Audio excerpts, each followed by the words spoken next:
good evening or good morning, everyone, depending on where you are. And welcome to our panel discussion. We were thinking about pausing Fullfunnel life, but we finally decided to host one more episode in the format of panel discussion, inviting our friends Kerry Cunningham, who is leading thought leadership and research at Six Sense, and Matt Heinz, who was at our summit recently and who was on our podcast as well. Our goal today is to discuss the number one challenge that B2B CMOs were sharing with us this year. It's all about how to create awareness among strategic accounts.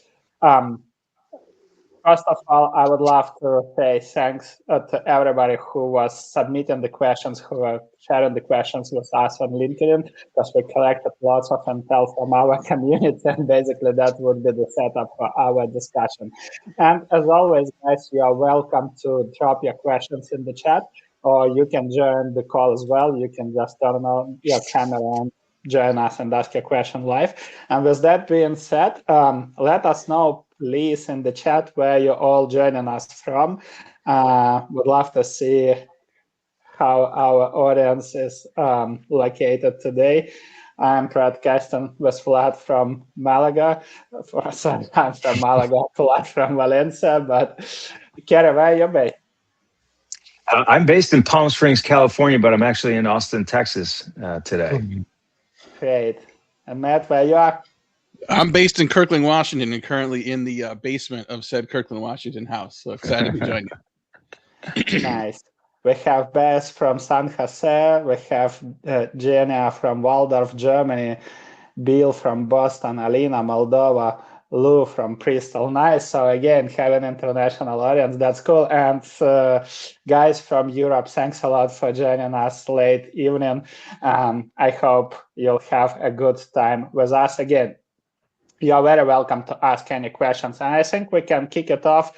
Vlad, I know you are structuring the questions while I was driving to Malaga, so I'm passing mic to you just to start the discussion. Thank you. Welcome, everybody. Kerry, Matt, thank you so much for joining. I'd like to kick it off just with some general observations from, I know, Kerry, you did a lot of studies. Matt, you've day-to-day working with clients. You're for your own company as well. Let's say in the trenches, obviously, Andre as well. Just observations in terms of what has changed in 2026, or I'd say recently, in the buyer behavior, and how does that impact our awareness creation programs, the importance of creating awareness with strategic accounts, especially when we're talking about enterprise buyers, long sales cycles, complex buying groups, etc. So I'm just gonna call out to avoid so it's clear who we can start talking. Maybe Kerry, if you want to start. Sure. So I'll provide a couple of the data points from the research that I think really inform what's at stake here. So first of all, the research that we do shows pretty clearly that something like 60%, and in many cases more, of your ideal customer profile accounts, their strategic accounts, are just not in market now. And are not actively pursuing solutions. They have something in place and they're not looking for something else right now. But the minute they go into market, they put 4 of the 5 vendors that they're eventually going to evaluate on the short list on day one, and they buy from one of those for 95% of the time, which tells us that, one, they must already have been aware of 4 of the 5 vendors before they went into market. And that, especially if we're talking about a strategic account and an enterprise kind of solution that we're selling, these are important decisions for that buying group. And even if they're not aware of you before that buying journey, they may put you on the short list, but you have near zero chance. Not just our research, but B2B Institute at LinkedIn also, a lot of research showing that one of the single most important things in determining who's going to win a deal is how familiar that company is to all of the people in the buying group. So that means the people in purchasing and the people in legal and all of the other folks who might be involved in that decision. If they're not familiar with you before that buying journey starts, you're probably not going to be selling something to them this time around.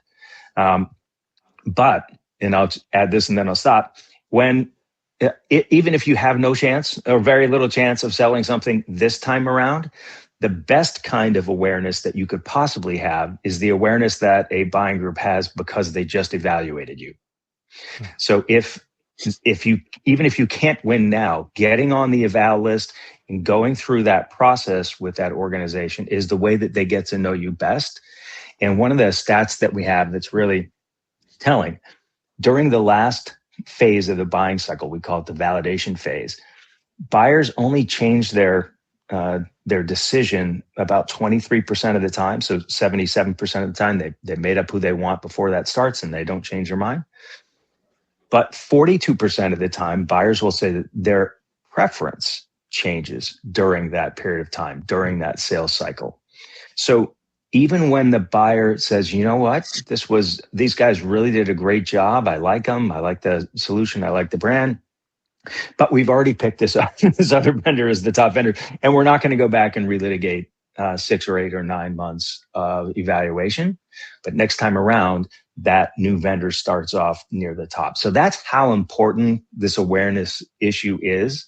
And you don't get it by haranguing buyers with BDR calls and emails during a buying process. That's not the thing that's going to get you onto the short list. So I'll pause there. Thank you, Kerry. Just got a nice compliment for you, Matt. Just wanted to say you're awesome. I listened to your previous podcast with Andre and Vladimir. So very nice way to start your contribution. I would love to hear from you also. What do you see changing? Maybe also what maybe worked before that's not working as well these days. Yeah, I mean, I quote Kerry's research all the time, right? So the fact that, most people are not in the buying process. They don't want to hear from you. I mean, that's all true. The buying groups are getting bigger. The buying journeys are getting longer. The two things I think we don't talk about as much is the importance of confidence and trust. And so what that means is buyer confidence in themselves and trust in you. One of the biggest issues happening right now, I think, amongst buyers, and one part of the reason sales cycles are getting longer and indecision is getting greater, is I think internal confidence in decision making is at an all-time low. We've got people that don't feel like they have all the information. They feel like they are inundated with insights and perspectives that conflict with each other. They're unsure and they don't have enough data to decide which of the internal problems they should be solving and when. And anytime there's any of that static in any of that noise in the conversation, it's easy just to say, you know what, screw it. We're just going to move on to something else. So it's not confidence in you. I think this is where a lot of vendors sort of get this wrong. It's not all about how confident they are in you being able to achieve something. That comes later. I'm talking about their confidence in themselves, self-confidence that we're making the right decisions, self-confidence that we're addressing the right problems. You as a vendor can help with that, right? Give them decision-making guides, give them data.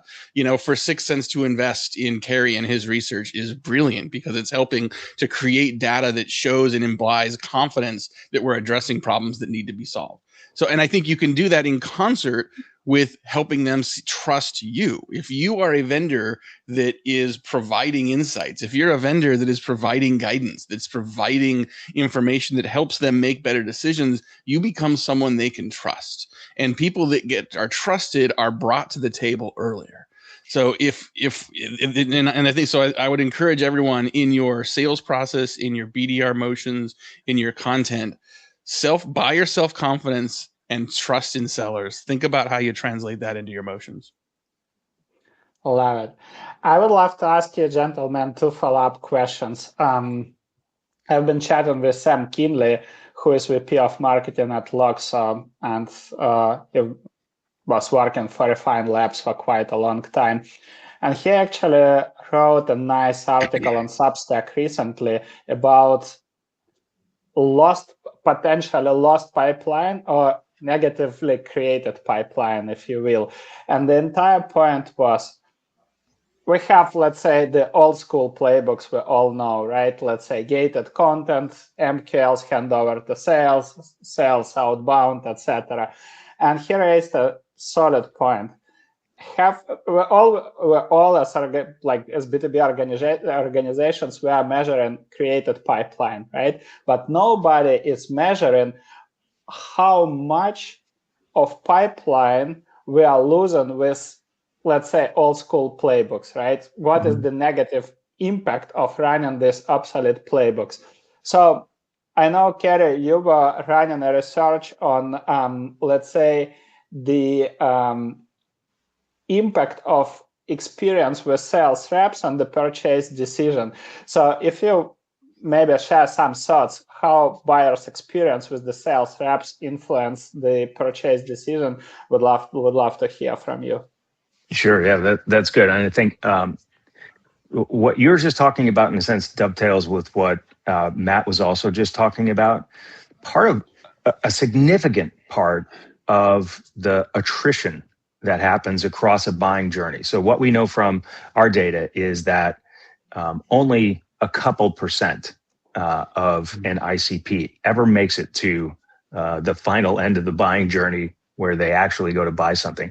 You might have 30 to 40% of your ICP in market at any given point in time, but most of those accounts stop their buying process without buying anything for some of the reasons that Matt was just talking about. And one of those is not just that they don't know whether you're the vendor, they don't know whether the category is the right category. And if your category of solution is not a must-have, if it's not CRM or even marketing automation or ERP in a manufacturing, if it's not one of those things, then you have to worry about whether the people who are not your primary buyer persona understand the value of the category.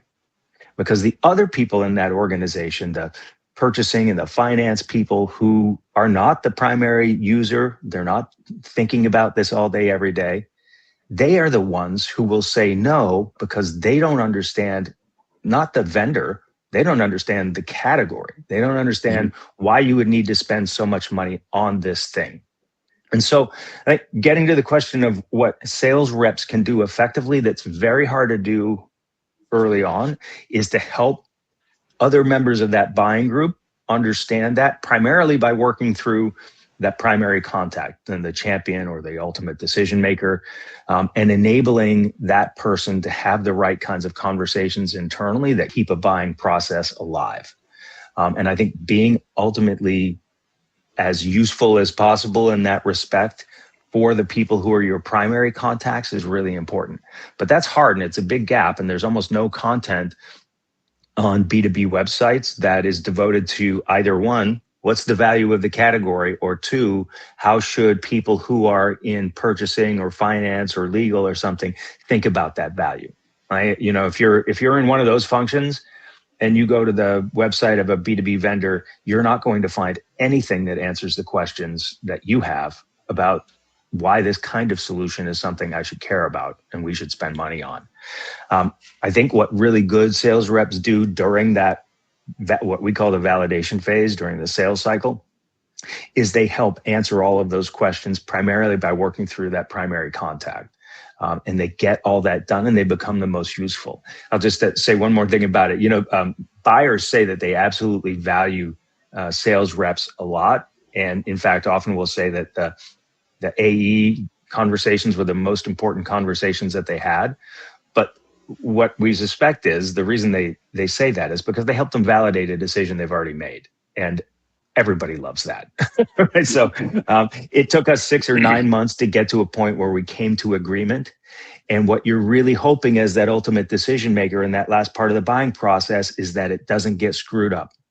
It took you 6 months to get here, and all you want is to not have to go back and relitigate that. And the sales reps who do the best job of understanding what the buyer is trying to buy and what's at stake inside their organization, what the other objectives are from other people in the organization, the ones who understand that best and feed it so that they get that deal done, they're the ones that buyers walk away saying, I love this guy, I love this company, I love this. They helped us get that done, and that's what I really wanted. Love it.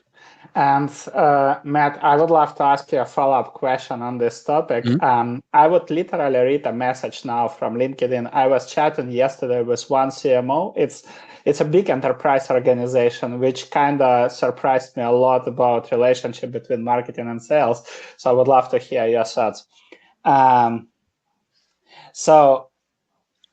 Citing him, he says, on ABM and awareness on strategic accounts, my company and our sales processes way too far below the level we want to be even be talking about creating awareness. My question to Matt and Kerry would be something like, how can I, as a CMO, help our sales leadership kickstart a level up process and change for them to even start caring about awareness among strategic accounts?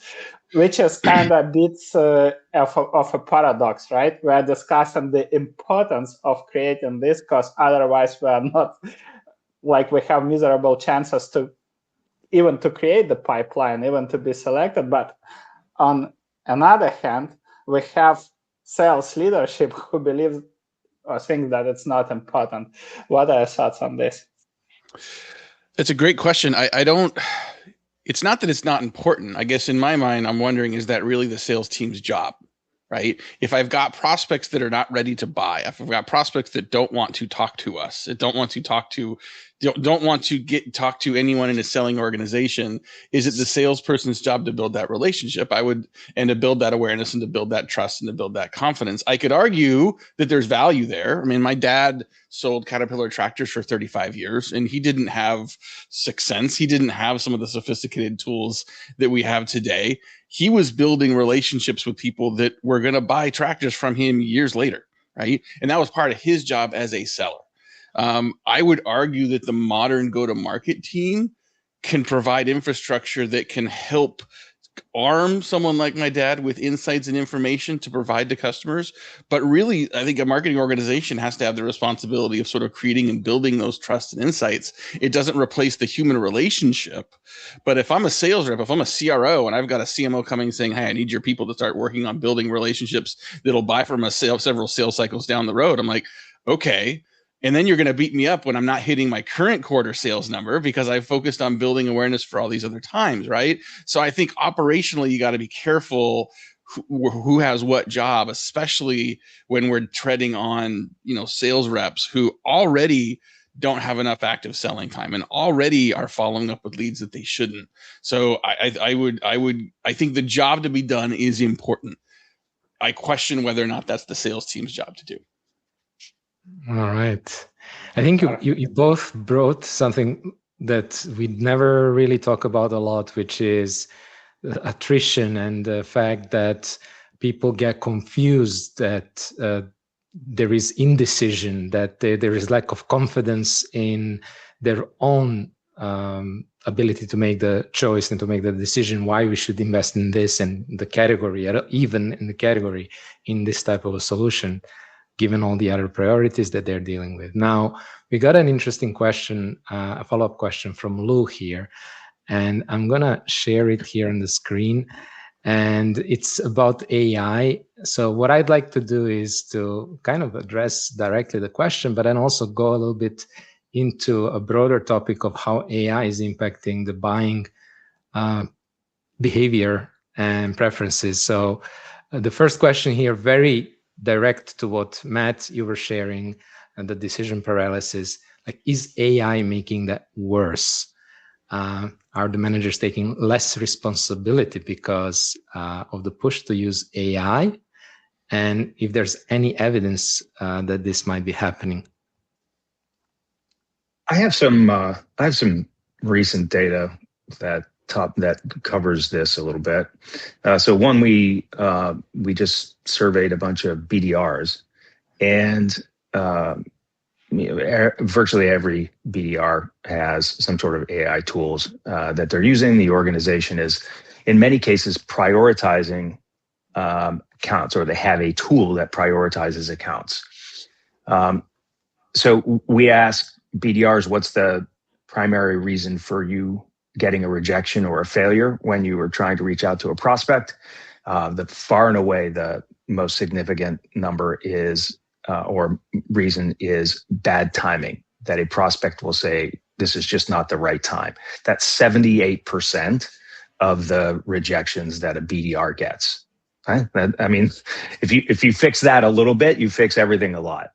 Now, we asked those BDRs also if they had tools that prioritized accounts for them to follow up on. And if they had that tool, then the rate of rejection from bad timing goes down to 65%, which is a nice increase, but it's, it's less than you might hope. But we also asked, are you incentivized? Do you have some sort of incentive in place to actually work the accounts that are prioritized, or do you just do whatever you want to do? And if they have an incentive in place to use the prioritization to actually follow up on those accounts, it goes down to 44%. So it cuts nearly in half the number of accounts, which is exactly what prioritization is supposed to do. So you've eliminated nearly half of the reasons that BDRs get rejected simply by using prioritization tools we're talking about AI prioritization tools here.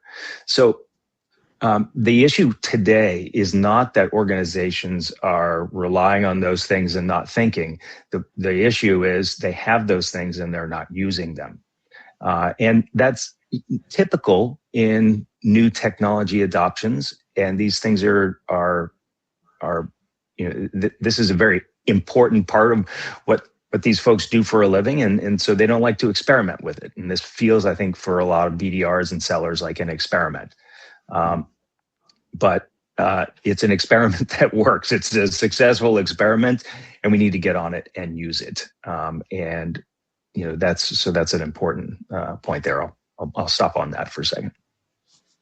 Yeah, there was a great follow-up that we received previously here that I would like to just paste in the name of Camille, who asked this, which is on the other end. So the use of AI by our buyers, right? So if they're now using AI to research vendors and before even visiting the website, how should we actually rethink our awareness, demand generation strategies? Matt, do you have any thoughts on that? Yeah, I mean, do you mind go ahead? Oh, sorry. Go ahead. I mean, let's hear from both. Because we actually just, we just studied this too. One, buyers are using LLMs, but they're not using LLMs to discover your solutions. For the most part, your buyers already know that you exist. Now, if you're a brand new company, then they don't. But the number of people in this audience who are brand new companies is certainly less than 20%. Everybody else, your buyers already know you. They've evaluated you, they've used you before. So we need this idea that buyers are discovering us through LLMs, you need to just get rid of that idea. It's an old school idea. It comes from 20 years ago when your company was new, or 15 years ago, or 10 years ago. But it's very unlikely that it's true today. What's likely true today is that your buyers already knew you. They're not using LLMs to discover you. Our data says they use LLMs more in the middle of their buying process than in the beginning of the buying process. There's also a lot of chatter that intent data is diminishing and it's not as important anymore. The idea there being that people are just doing their research through LLMs.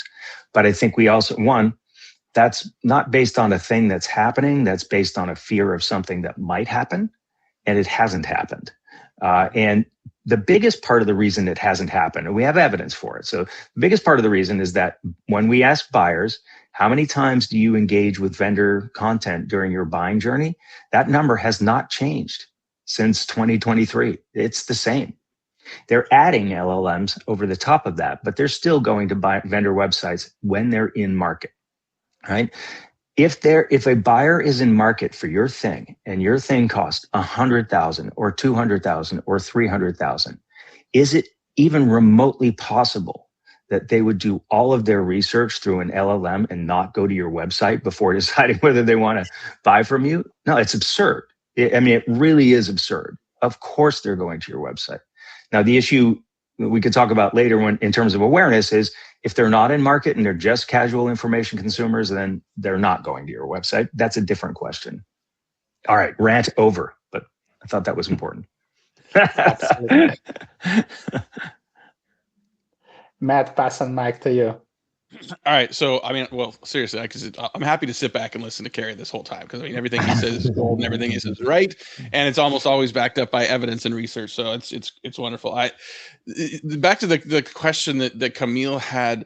AI is not making up its insights. It's not a separate source of information. It's doing the same thing that search engines do, and just like condensing and synthesizing stuff that's already out there, right? So if you don't publish insights, if you don't publish content that helps customers build trust in you and confidence in themselves, someone else is, and the LLMs are just going to reference that, right? The other thing I'd bring up around this is, I mean, I think that the way we do this is important and the way we build confidence is important, but sometimes we have this idea that more information generates more confidence. And I think the opposite actually happens. And I'm going to give you an example, and I don't have the research that Kerry has on this, but I've got anecdotal feedback and evidence on this that I think passes the sniff test, just the credibility test of, I'm not going to talk about enterprise sales for a second. I want to talk about gym shorts. Like just the shorts you would buy just to go work out or to go for a walk or go to the gym, right? Or play basketball, whatever. So gym shorts is kind of a commodity, but if you go to Amazon and you go search for gym shorts, you're going to get a billion responses. You're going to get different price points. You're going to get different brands. And then you're going to look at all the ratings and it's going to be like, well, this got pretty good ratings, but this guy gave it a 1 and said it wasn't very good. And so, you know, you have access to tons of information. You have access to every possible brand and type of gym short. And you're still going to sit there and go like, what the hell do I do? Versus if I happen to reference to Vladimir that I'm in the market for some gym shorts, he's like, oh, you got to go with this one. I love it. They handle well, they wick the sweat, whatever you say about it. I'm like, well, I trust Vladimir. And if he says they're good, that's good enough for me. Now, the risk factor of me buying gym shorts versus like 8-figure enterprise software is different.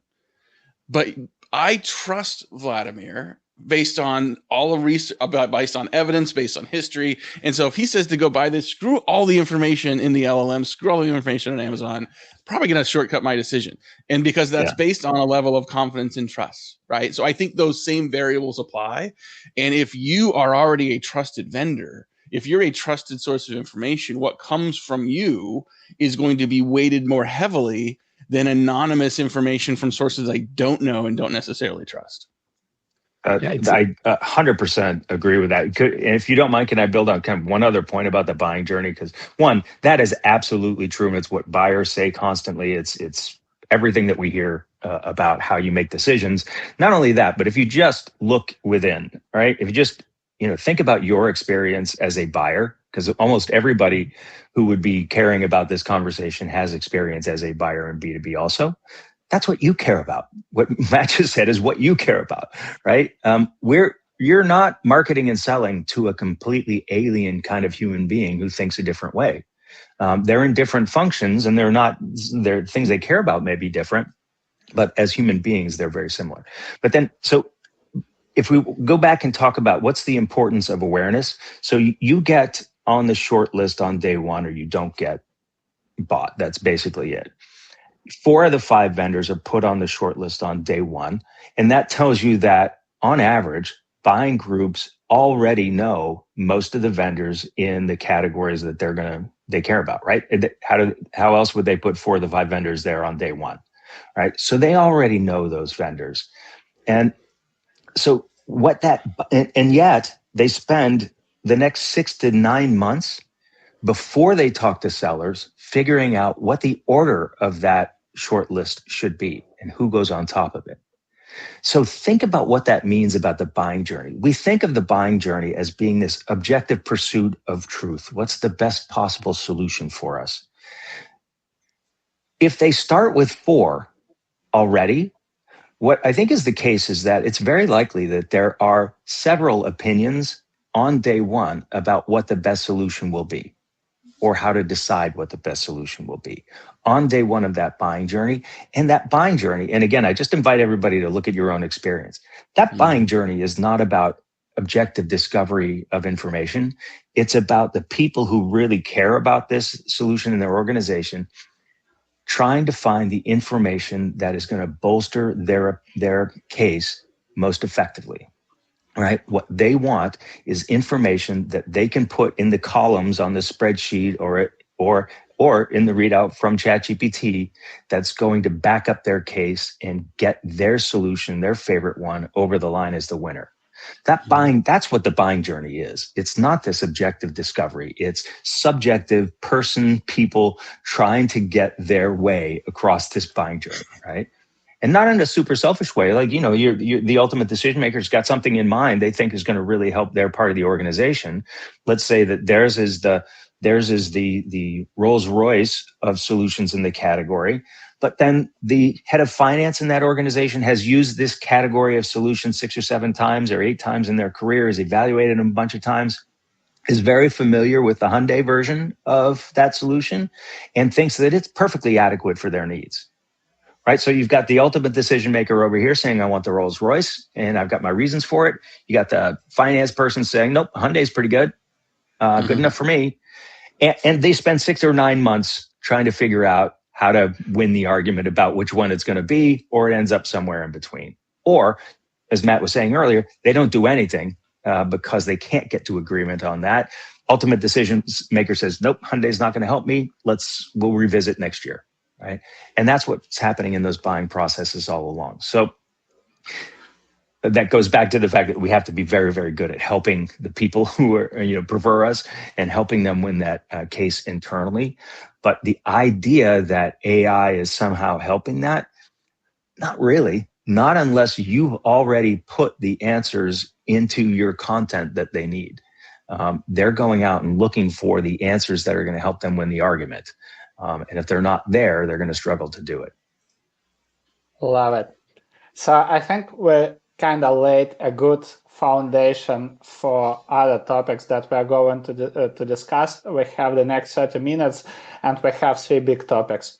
The playbooks, basically what works today, then how to collaborate with sales, and lastly, how to measure awareness, right? So I would love basically to allocate 10 minutes per topic to make sure that we cover each of them, because we have lots of good questions. And I think we can kick off with the playbooks, right? First of all, we have discussed the traditional marketing and sales playbooks. We all know that the performance is going down. But aside from this, even let's say, I won't call it advanced playbooks, but let's say the thought leadership programs, even creating and distributing good content today is performing worse because of the changes on LinkedIn, right? Everybody is aware of the changes, how the feed, how LinkedIn algorithm now prioritizes the content, distributes it, the reach is going down for everyone, right? So everybody now is wondering what works. I would love to ask you, gentlemen, basically to share what do you hear, what works for creating awareness among strategic accounts, what's working for your companies, what you are hearing from clients, from peers. So let's start, Matt, let's start with you. We'd love to hear your thoughts. What is actually working? Yeah, I mean, I think it's all still working.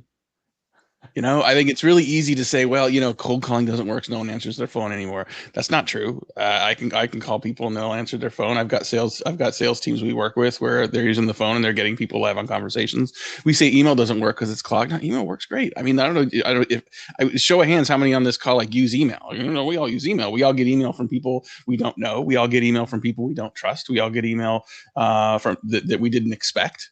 But we also get email from people we trust. And so I think too often, we're looking for something that's going to work tomorrow, right? Hey, I saw someone made a comment earlier, I'm a newer company and I'm trying to get enterprise people to respond to me. How do I get that first meeting? Well, there isn't one thing you're going to do this afternoon that is immediately going to do that.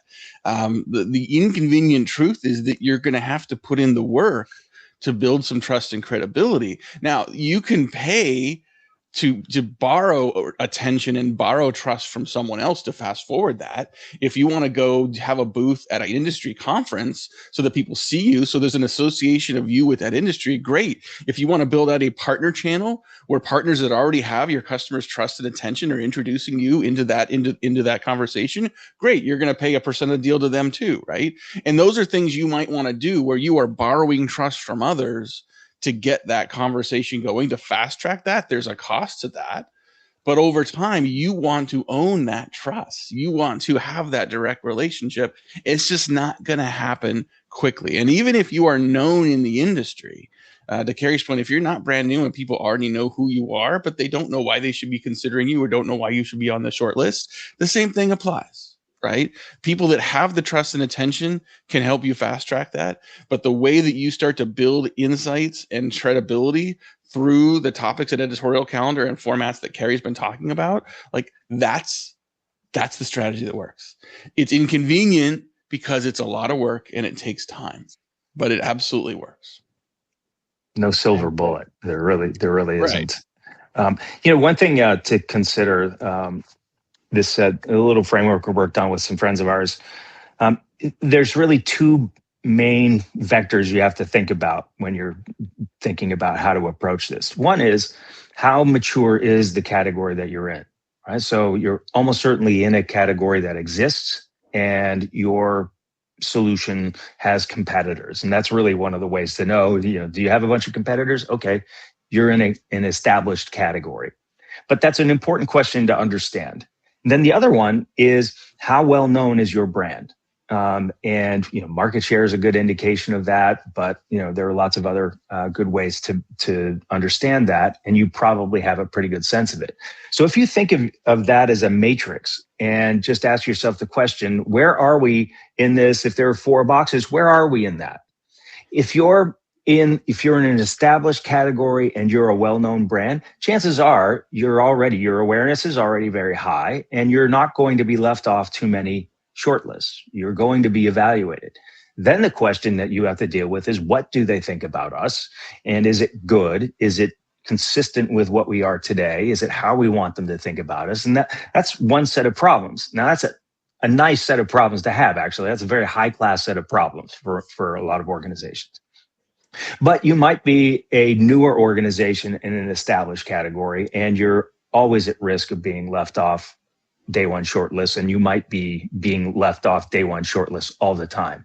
You have to get known, right? And you're as Matt said, you're going to have to spend some money. There's not really another way to do it. You're going to have to spend some money to get known. And chances are you have to get buyers in that category that think that they need to solve the problem differently than the way that they were planning to. That's not easy, but that's what you have to do. If you're in a new category, and then you could be an established vendor in a new category, right? You're a big company, but you've got a new product and it's in this new category.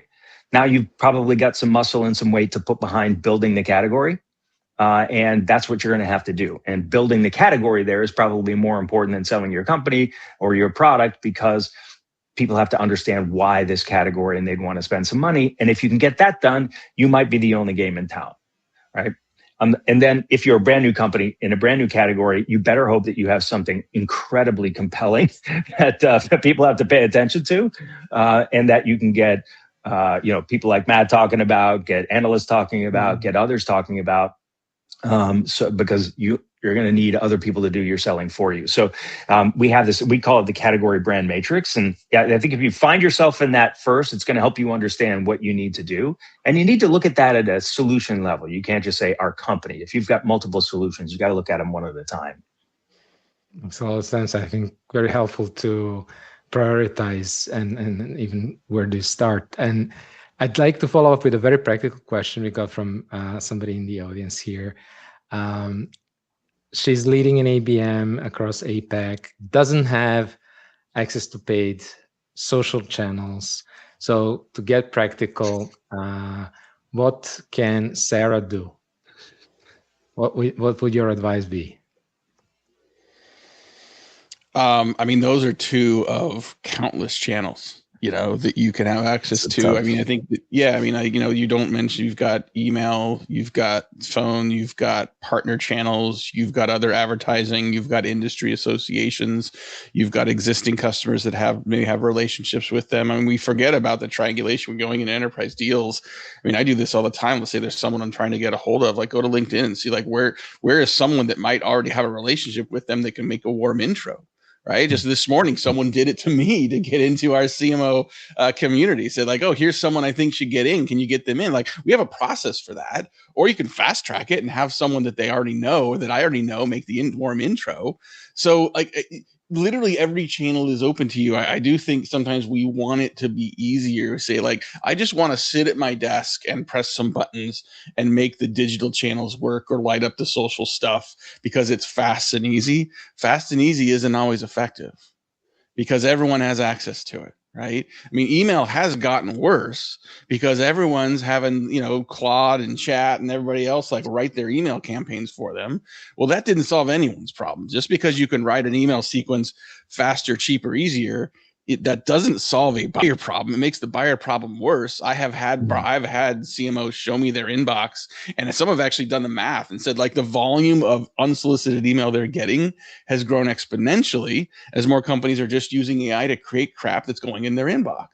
And so when they don't get responded to, what I hear from people is like, well, email doesn't work. It's like, no, email doesn't work. Crappy emails don't work. Emails that were mailed in that you didn't really spend the time and effort to sort of not only create a more compelling message for that person, but coordinate and integrate that message across your other channels, that doesn't work either, right? And so if you're trying to get the attention of an enterprise buyer, it's really, I mean, you can hear me get fired up on this because I think when we say like, well, which channel do I use? Yes, and it's and that's another inconvenient truth. It's going to not just take time and money, to Kerry's point. It's going to take a body of work that is coordinated across multiple channels. You can absolutely get in front of your buyers. You can absolutely get their attention, but attention is the first step. If you blow your chance of building credibility when you get their attention in one of those channels, it's going to be more difficult the next time you want to get their attention because they're going to remember that you wasted a fraction of their time the last time.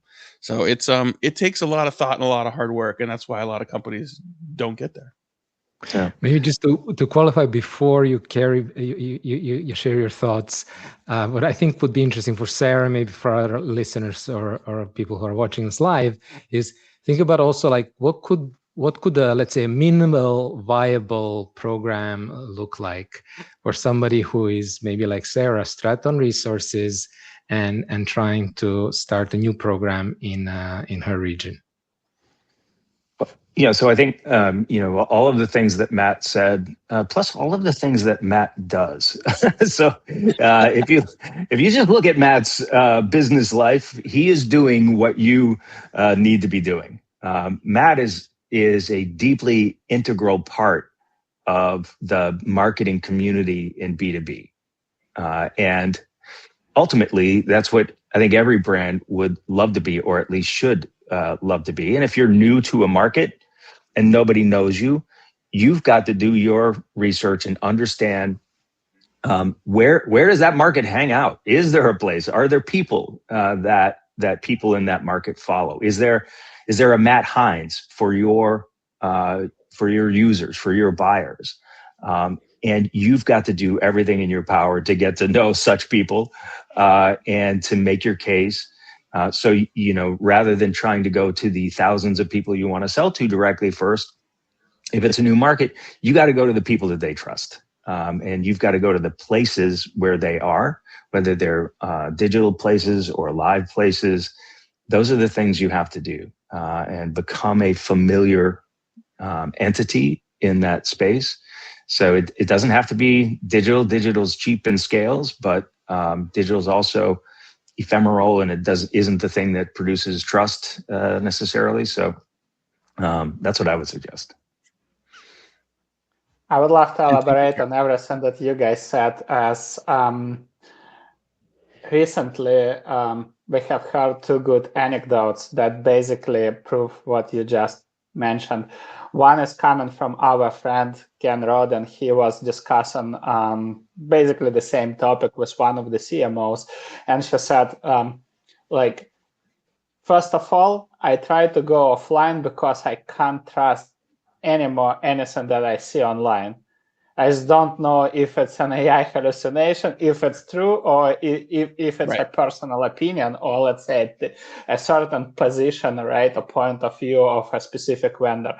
And another CMO mentioned to me in the chat, like, a decade ago, we were going online to escape offline because we were looking for information, we were looking for peers, right, to build a relationship, to engage, to learn. And today, I just do the opposite. I want to go offline because I want to have real interactions with people. And with that being said, a couple of things that we're observing that works not only for us, but also for the clients. A couple of things that you mentioned. These are the field events or in-person events. But if you don't have that, let's say, that brand that people would be willing to join your event, right? You need to borrow the expertise from somebody, like you said, find a Matt Heinz in your industry, right? And probably it's one of the easiest solutions. You create a field event, you pay a gig for that person, and then you use it as an opportunity to invite people, right? And you connect on that. Obviously, you need to have a good playbook and just not mess the attendance with the buying intent, because I think this is where it immediately cracks, right? Okay, everybody just came, next day follow up and pitch in the product. That's the first thing. The second one, what we are seeing is the direct collaboration with people, or if you will, the user-generated or buyer-generated content, right? Co-creations, what we call it. Whatever you like, you can obviously you can have your point of view, right? You can share your proprietary data and experience, etc. But whenever you have an opportunity, let's say in our case, to co-create anything with CMOs, or take any space, right? You just take any industry, right? You co-create with your buyers, and then you share the experience. This is what resonates as well, because people trust more their peers, exactly what you guys were mentioning, right? If I would be recommending a certain brand, I would be listening to my peer. The same is with the content, right? Okay, my peer from this company is sharing this, so I would love to hear more the thoughts of that person than, let's say, AI content or vendor content. So basically, I feel these are two big changes in the way how we need to think about our go-to-market and what we should prioritize. And lastly, maybe just one point, how to make it work. Obviously, in some cases, we can just run, let's say, we can play safe, and this is what most companies are doing, and just run the standard playbook, organize nice field event, etc., right? But it's not something that creates, let's say, recognizable moments, right? Or lasting moments.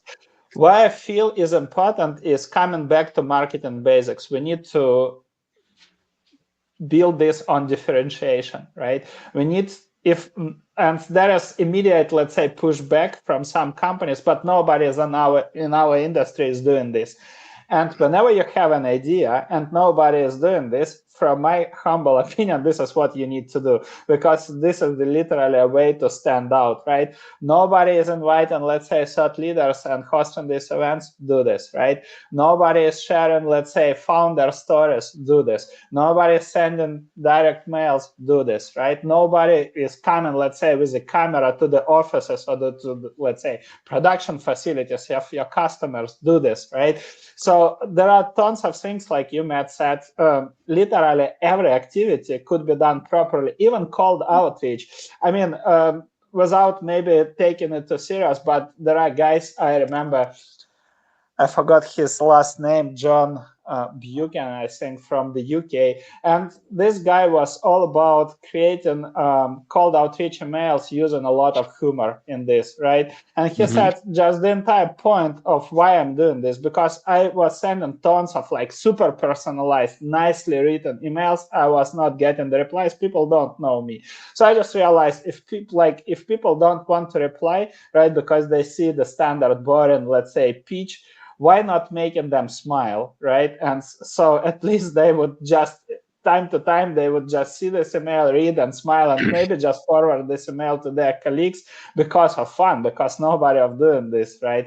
So these are kind of the three thoughts that I feel should be helping us in a way of how we need to think about creating brand awareness. Vlad, would you add something else? Well, no, I was actually looking at the time, and I think there is such an important topic that we should address. And I think you really summarized it also nicely.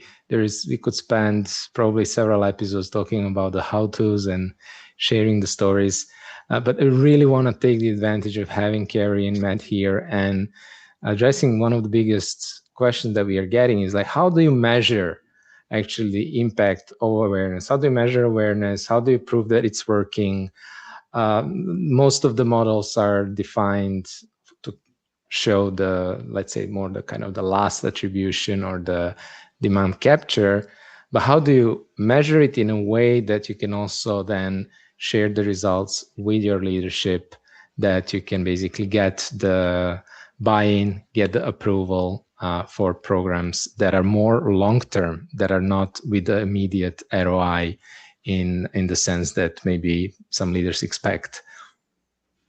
And I mean, I'm floating the question because I'm expecting Kerry to say, hey, we have some research or otherwise, any experience here is welcome. Please go ahead. Well, I will start with something, but this is a very, very difficult topic. Let's start there. And I would say you cannot begin in your organization just by saying, hey, I want to measure something that we're doing today that's not really going to have the impact that you're interested in for another year. That conversation as such doesn't go anywhere in B2B. It should, like in an ideal world, it should, because that's actually how it works. But a big part of the reason that we do the research is to help people understand what it looks like when buyers are buying, because that's the first most important thing everybody has to understand. And so in B2B, what it looks like is it takes about a year from the beginning of a buying process to the end of one. And now we also know that the beginning of that buying process, very important decisions are made that determine whether you're even in the running or not. And so your senior leadership has to understand that, because you telling them we need to do awareness without them understanding that is not going to make any difference. There's not going to make it, mark. But if they understand, look, our thing, it takes about a year for our buyers to buy it. And they put 4 of the 5 vendors they're going to evaluate on the short list on day one. Those are very, very clear markers that say we have to be in our buyers' minds all the time.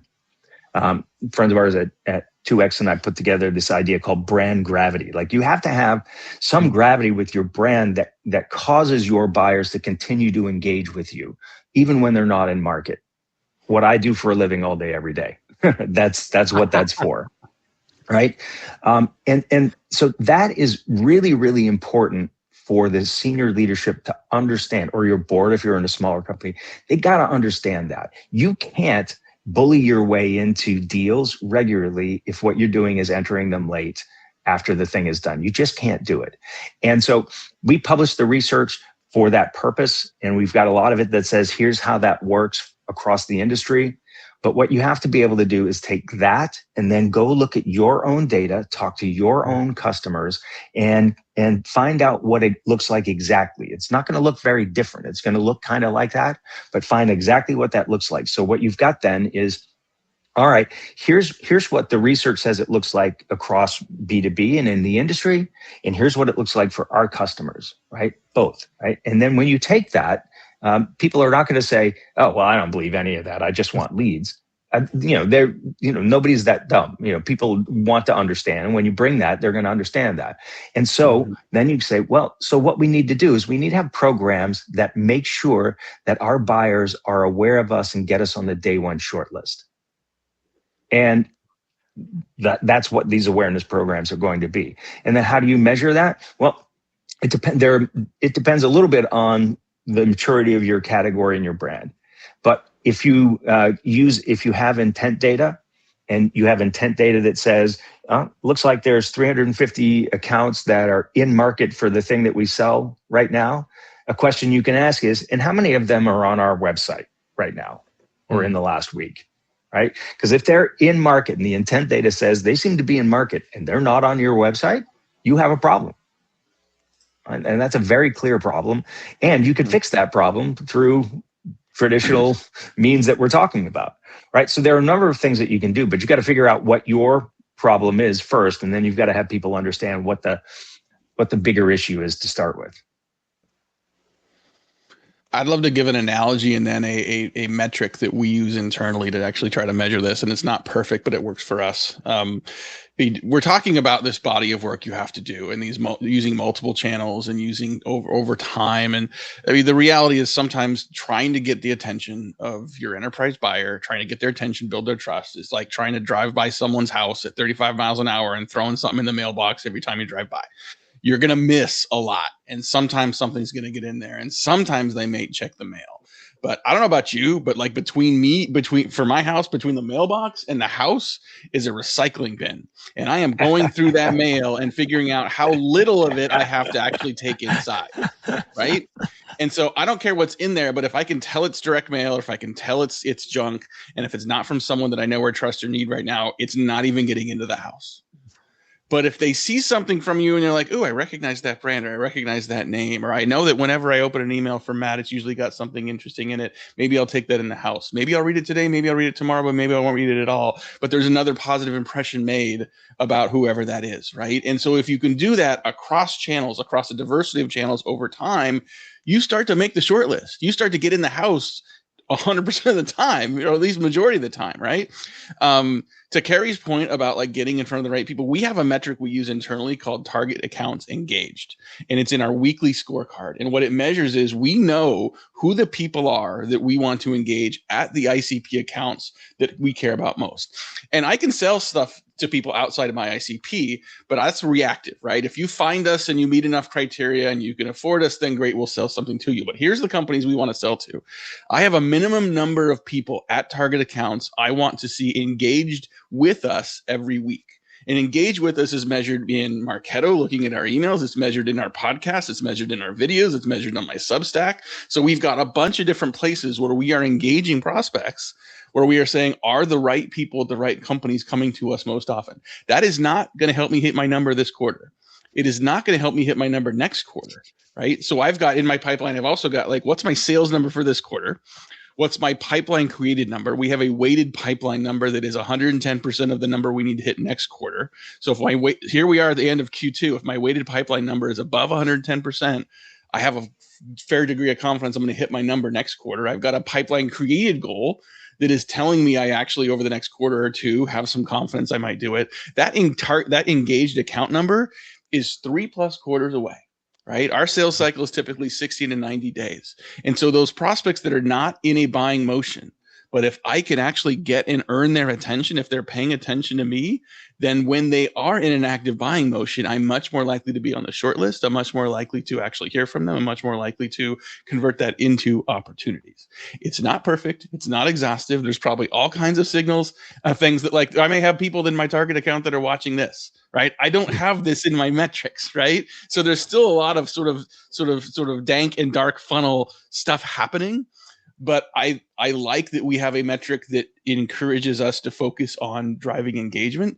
It almost inherently encourages multi-threading. So instead of just saying, well, I got this one person at that one target account, no, man, put 6 people in there and make sure you've got relevant content for them. But now I'm actively early engaging more members of that buying committee so that I'm sort of preceding that consensus building and confidence as they get closer to being ready to buy. Love it. And we have literally the similar approach. And like you mentioned, just looking at the accumulative stats from across multiple platforms just to identify who is engaging with us, right? Because then another important metric, like you said, is account penetration, which means not how many contacts you have on LinkedIn, but how many contacts are actually engaging you in one way or another, right? So you can say that more or less we have some relationship with these people, or I can say for sure that these people know us. And I think the best way kind of to establish or to set up this criteria is just having a conversation with your sales leadership, right? If you are doing this with your company, because we can, as marketers, we can define, or let's say, set up the metrics that we believe are the most important ones, right? But then we come to sales and they say, hey, I don't care, let's say, about, I don't know, Marketo clicks or whatever you have. Then we ask, okay, how would you then, let's say, define the engaged accounts? What behavior they should demonstrate, right? How would you guys say that these people know us, from what touch points? And this is a good start, so they could give you the criteria, right? Quite often you might hear, okay, the best relationships are happening during the field events, which, it's kind of also a signal to what programs you need to prioritize and think about. And then also, you can, because we had a good question from Emma on how to get buy-in from sales, or basically support for execution. Because when you hear their feedback, we build this relationship, we create awareness during the field events. You then use it as a core argument for the joint promotion of this event. Okay, guys, we are doing this. You mentioned that this is the best possible activity to create awareness and to build the relationship. Let's now create a joint plan, clear timeline, clear KPIs, milestones, and expectations. And then this is what we are going to do on the marketing side, and this is what you are going to do, right? So let's agree that we'll bring as many strategic buyers right now, go into the contact level as possible to that event. And basically this is the philosophy behind any joint playbook that marketing and sales should co-create. So I think we are coming to the end of the promised hours, and it's very difficult to stop because there's just so much to uncover. It's a big topic. I just wanted to ask the audience, if they haven't logged in yet on the hour, to give us feedback. What do you think of the panel? If you still have some questions, feel free to reach out to us via LinkedIn or otherwise. And also wanted to thank you, Kerry and Matt, so much for coming here. I mean, you're kind of proving your own point. You're out here, as subject matter expert, sharing your thoughts and educating the market, creating the awareness. You're also, I think, proving the point that us, maybe as a less known brand, we can also get advantage of working together with you on this one. So collaborating with you and getting the halo from each other's brand and helping each other increase that awareness. So in itself, I think this event is also an interesting proof point. So Absolutely. Thank you so much for coming. Thank you. My pleasure. Thank you both so much. Thanks, everybody. Thank you, gentlemen. Have a good rest of the week. And guys, we'll share the recording with everybody so you can tune in or cross-share with your colleagues. Have a great rest of the week. Take care, everyone. Bye. Thank you. Bye.